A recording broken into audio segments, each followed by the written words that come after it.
মেদিনীপুরের মেয়ে সালোয়ার কামিজ পরতাম বলে তুচ্ছ করা হতো, একটু সম্মানও পাইনি। অতীতের অভিজ্ঞতা নিয়ে মুখ খুললেন জগদ্ধাত্রীর মেহেন্দি ওরফে ঋতু রায় আচার্য। বেঙ্গল টপার ধারাবাহিক জগদ্ধাত্রী, আর সেখানেই খলনায়িকার চরিত্রে অভিনয় করছেন অভিনেত্রী ঋতু রায় আচার্য। নিজের অভিনয় দিয়েই মন জিতেছেন দর্শকের। সম্প্রতি অনুষ্ঠিত জি বাংলা সোনার সংসার অ্যাওয়ার্ডেও সেরা খলনায়িকার খেতাব ছিনিয়ে নিয়েছে মেহেন্দি ওরফে ঋতু রায়। ছোট থেকেই নাচ শিখতেন অভিনেত্রী, এমনকি বড় হয়ে স্বপ্নও ছিল অভিনেত্রী হওয়ার। তবে মেদিনীপুর থেকে কলকাতায় অভিনয় জগতে আসার জার্নিটা খুব একটা সহজ ছিল না। এই প্রসঙ্গে নিজের অভিনয় জগতে আসার স্ট্রাগল নিয়ে কিছু কথা শেয়ার করেন অভিনেত্রী।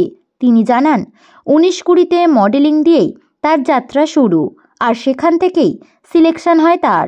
তবে সময়টা খুবই কঠিন ছিল। এমনও হয়েছে শুটিং থেকে ফেরার পথে ট্রেন না পেয়ে স্টেশনেই থাকতে হয়েছে অভিনেত্রীকে।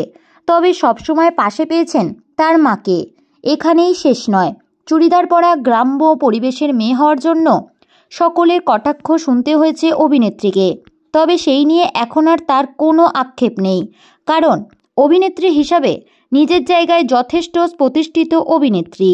তো বন্ধুরা, বিনোদন জগতের এরকমই নতুন আপডেট পেতে আমাদের চ্যানেল টলিটাউনকে সাবস্ক্রাইব করে পাশে থাকা বেল আইকনে ক্লিক করতে ভুলবেন না।